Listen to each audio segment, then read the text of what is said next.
Dito sa atong baboy guys. Oh, 95 days na ni siya guys.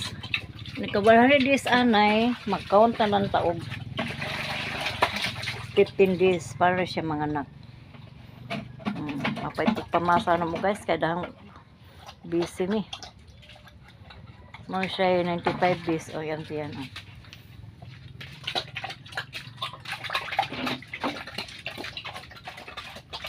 Gilingot pa. Ligo pa na siya guys. Magkano na siya galiguon. Muna hinabuhi na muli sa probinsya. Province life guys. Ay na lang ni. Natay kalingawang dan kaguol tungod sa pasaw nga mahal kaayo. Kayo pasaw niya ang baboy na ganang barato.